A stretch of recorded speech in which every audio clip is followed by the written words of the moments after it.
Satan est toujours en mode découragement. Satan est toujours en mode de te dire abandonne. Ça ne fonctionnera pas pour toi. Il y a certaines personnes dans ce lieu, vous voyez Dieu agir, mais vous dites jamais dans ma vie, ça n'arrivera pas. Il est peut-être Dieu pour un autre, mais dans ma vie, il n'est pas actif. Non, laisse-moi te dire une chose. Découvre cette discipline dans la prière et tu verras que malgré les circonstances, tu auras toujours un esprit de jubilation qui t'emmènera à adorer alors qu'avant, certains jurons allaient sortir de ta bouche par rapport à cette situation. Maintenant, cette même situation, tu pourras dire toute chose concourt au bien de ceux qui aiment Dieu. Je reprends cet exemple. Celui qui a un esprit de joie, qui a la révélation de la joie et qui a une discipline dans la prière. Une personne va vers quelqu'un et dire je renie, je maudis ce Dieu.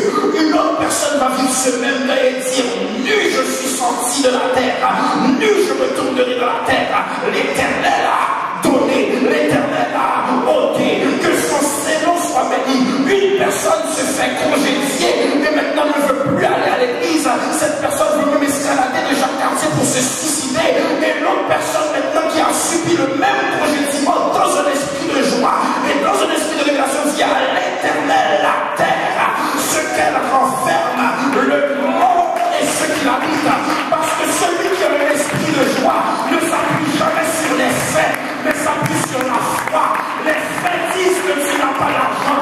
La foi dit pourvoira à tous les besoins. Les faits disent que je suis malade. La foi dit c'est par ce même plaisir que nous sommes guéris. Les faits disent que tu n'as pas d'amis, tu n'as pas d'alliés, tu n'as pas d'adversaire. La foi dit que s'il y a ma gauche, s'il y a ma droite, je ne serai pas atteint. Mais de mes yeux seulement, je regarderai et je verrai la rétribution des méchants. Les faits disent tu n'as personne pour te présenter à l'écran. Tu n'as personne, mais la foi dit Christ plus moi égale la majorité. Les faits disent tu ne seras jamais rien. Mais la foi dit je connais les projets que j'ai formés sur vous. Projets de paix et non de malheur, afin de vous donner un avenir de l'espérance. Les faits disent que tu ne peux pas. Tu n'as pas le diplôme, tu n'as pas le rang social, tu n'as pas les connexions, tu n'as pas l'argent. Mais la foi dit je puis tout par celui qui me fend. Est-ce que je me compte pour la raison?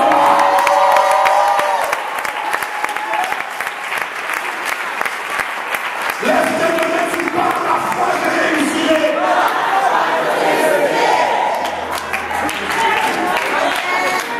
Je m'appuie jamais sur les faits.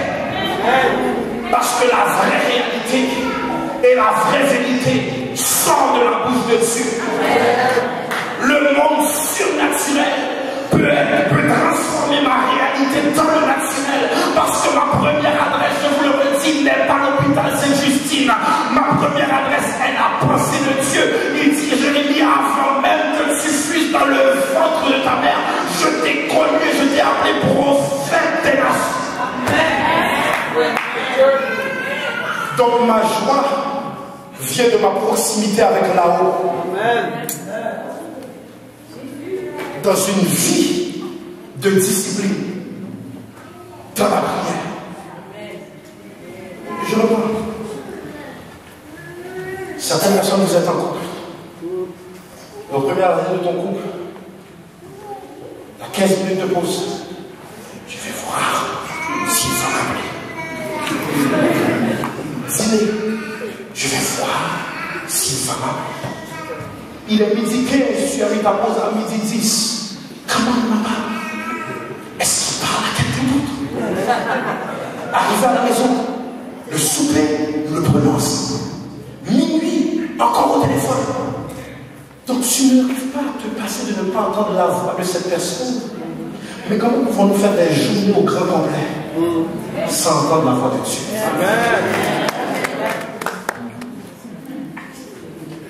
Donc c'est important pour moi de communiquer avec quelqu'un qui peut-être ne m'amènera même pas à l'hôtel pour être mon mari ou ma femme. Mais celui qui m'a mis sur terre, celui qui pourvoit, celui qui est mon défenseur, je fais des journées sans lui parler. Et à la moindre tragédie, Dieu m'a oublié. Dieu t'a oublié ou tu l'as oublié. Amen. Lorsqu'il dit prier sans cesse, c'est que Satan, votre adversaire, rôde comme un lion, rugissant, cherchant qui dévorera. Donc j'aimerais qu'on puisse comprendre, lorsqu'il rôde pour te faire croire en son mensonge que Dieu n'est pas en contrôle et que Dieu t'a oublié. Donc lorsque ton couple connaît certaines vicissitudes, Satan rôde pour dire quitte-le. Ça ne fonctionnera pas. Non, recommence avec quelqu'un d'autre. Tu auras moins de problèmes. Satan rôde. Dans tes finances, lorsque ça ne va pas. Et puis maintenant, on vient de dire il y a le gros lot qui va être joué. 36 millions. Nous grattons tous au travail. Tu es là 47 personnes. Si on sépare, nous aurons chacun 8 millions. Et Satan rôde maintenant et dit les chèques ne rentrent plus. L'argent ne rentre plus. Les factures s'empilent. À chaque fois que tu vois un numéro inconnu, tu ne réponds pas parce que ce sont les créanciers. Et tu dis à tes enfants, dis-moi pas là. Ça t'embête. Maintenant, tu dis, tu as juste à prendre un 25 sous pour gratter, qui te donnera 8 millions. Ça t'embête. Maintenant, il te dit, c'est juste toi. C'est correct. Tu donneras ta dîme. Tu donneras ton offrande. Et je veux prendre ce témoignage d'une personne qui m'a posé cette question. Pasteur, si je joue et je gagne 5 millions, tu vas me dire que tu ne le prendras pas? C'est que l'argent, ça risque de régler tous les problèmes. Frères et sœurs, que Satan périsse avec son argent. Amen. Et tu gardes ton intégrité devant Dieu. Amen. Garde ton intégrité devant Dieu. Donc Satan rôde. Mais la prière me donne le discernement et ouvre mon radar spirituel pour me montrer toutes les stratégies du diable partout où il pourrait se faufiler ou entrer. Et tandis qu'il rôde, si toi tu en prière, tu peux dire Satan, je connais ta voix, arrière de moi. Satan, je te vois venir, arrière de moi. Tu ne voleras pas ma louange, tu ne voleras pas ma paix, tu ne voleras pas mon adoration. J'adorerai malgré les circonstances. Donc je dois être en mode prière. Le problème avec les saints aujourd'hui, nous parlons beaucoup, nous ne prions pas. Tu veux bien? Cette révélation, ce rima, cette proximité avec la parole m'emmène à me discipliner dans la prière. L'adoration, c'est la Bible chantée. La prière, c'est la Bible décrétée. Ne pense pas avoir cet esprit de joie si tu n'as pas mangé la révélation de cette joie. Comment l'obtenir? Comment l'obtenir?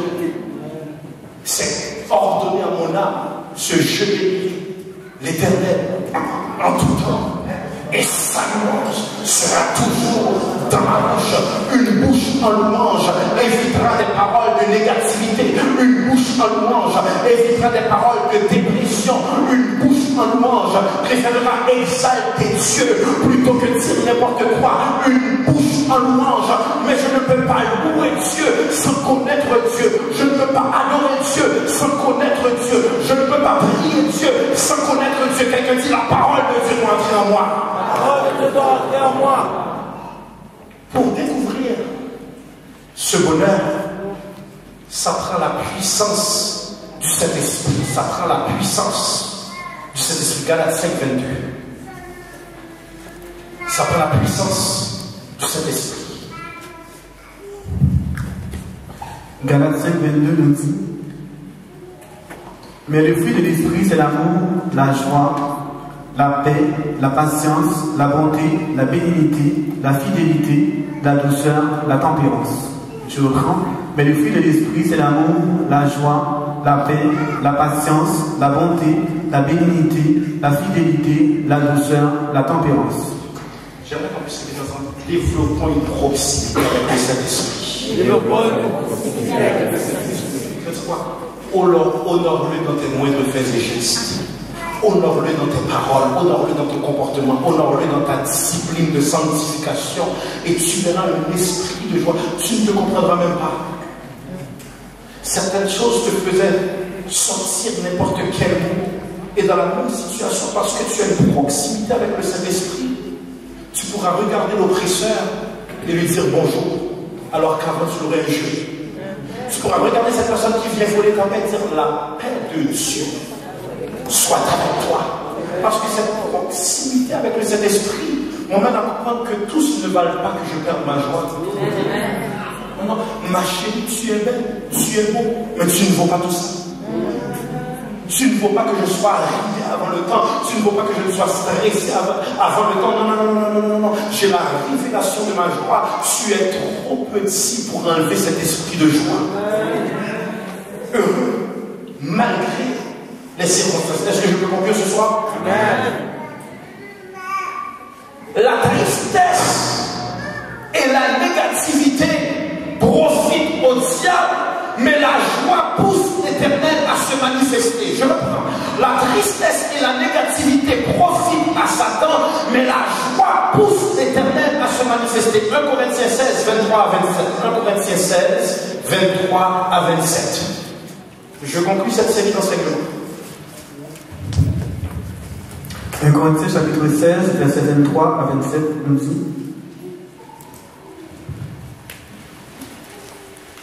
c'est bien Corinthiens 16, 23 à 27, pasteur? Laisse-moi vérifier, je reprends. La tristesse profite à Satan. Mais maintenant, cet esprit de joie pousse l'Éternel à se manifester. Un chronique, chapitre 16, verset 23 à 27, pousse l'Éternel à se manifester. 1 Chronique, chapitre 16, verset 23 à 27 nous dit... Est-ce que j'ai dit Corinthiens? Oh, excusez-moi. Je dis pour vous, chantez à l'Éternel, vous tous habitants de la terre, annoncez de jour en jour son salut, racontez parmi les nations sa gloire, parmi tous les peuples ses merveilles, car l'Éternel est grand et digne de louange. Il est redoutable par-dessus tous les dieux, car tous les dieux des peuples sont des idoles, et l'Éternel a fait les cieux. La majesté et la splendeur sont devant sa face, la force et la joie dans sa demeure. Reprenons. Chantez. Chantez à l'Éternel, vous tous habitants de la terre. Annoncez de jour en jour son salut. Racontez parmi les nations sa gloire, parmi les peuples ses merveilles, car l'Éternel est grand et digne de louange. Il est redoutable par-dessus tous les dieux, car tous les dieux des peuples sont des idoles, et l'Éternel a fait les cieux. La majesté et la splendeur sont devant sa face, la force et la joie dans sa demeure. Quelqu'un dit: je serai heureux car je suis dans sa demeure. Je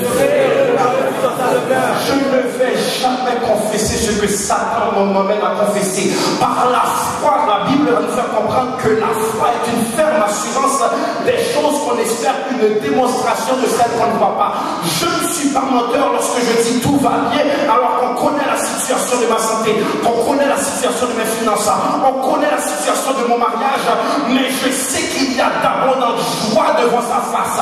Je sais qu'il est ma réponse et la solution. La force et la joie sont dans sa demeure. Donc je peux toujours être en mode louange, en mode adoration, parce que la Bible va dire: l'Éternel siège au milieu des louanges de son peuple. Ça veut dire quoi? Lorsque je me mets à louer, il y a un transfert qui se fait. L'Éternel dit: ce n'est plus ton problème, c'est mon problème. Ce n'est plus ta maladie, c'est ma maladie. Lorsqu'il siège au milieu des louanges de son peuple, ça veut dire le problème ne disparaît pas, mais il me donne une force pour supporter le problème. La maladie n'a pas disparu, mais il me donne une joie pour supporter la maladie. Les problèmes ne sont pas partis, mais il me donne une joie parce que je reconnais que dans sa présence il y a solution, dans sa présence il y a la joie, dans sa présence il y a la paix. Quelqu'un dit: heureux malgré tout. Dieu veut nous voir heureux. Je parle à quelqu'un ce soir. Amen. Je dis: Dieu veut te voir dans la joie. Je nomme: Dieu veut te voir dans la joie. Jean 15, 11. Jean 15, 11. Dieu veut nous voir heureux. Jean chapitre 15, le verset 11 nous dit: je vous ai dit ces choses afin que ma joie soit en vous et que votre joie soit parfaite. Je reprends: je vous ai dit ces choses afin que ma joie soit en vous et que votre joie soit parfaite. Ici, c'est un sauveur. se prépare à être crucifié. Cet sauveur qui se prépare à être maltraité et qui a une de ses dernières conversations avec ses douze. Et il leur annonce que je serai appelé à souffrir, je serai appelé à être maltraité, je serai appelé à être celui qui semble être un messie des faits. Mais laissez-moi vous dire une chose, on va me frapper, on va me laisser pour mort, mais il y a un troisième jour qui viendra et votre désespoir, votre tristesse sera changé en esprit de jubilation. Est-ce que je peux travailler pendant 7 secondes? Certaines fois les gens vous voient et vous savent des faits, mais ils pensent que vous allez rester dans cette situation. Ils font une publicité de ta tristesse, ils font une publicité qu'ils t'ont des faits. Satan se réjouit et dit voilà, elle ne va plus jamais adorer, voilà, elle ne va plus célébrer l'Éternel. Je l'ai mis dans une position de Job et cette fois-là, cette personne va renier Dieu. Mais laissez-moi vous dire une chose, l'Éternel dit vous semblez voir un Messie qui sera défait, mais cette déception sera changée en jubilation. Donc je vous avertis avance, ne perdez pas votre paix lorsque je serai crucifié, ne perdez pas votre joie, parce que le premier jour lorsqu'il a été crucifié, l'enfer était en fête. Le deuxième jour lorsqu'il a été crucifié, les puissances romaines, les pharisiens et l'enfer étaient en fête. Mais la matinée du troisième jour,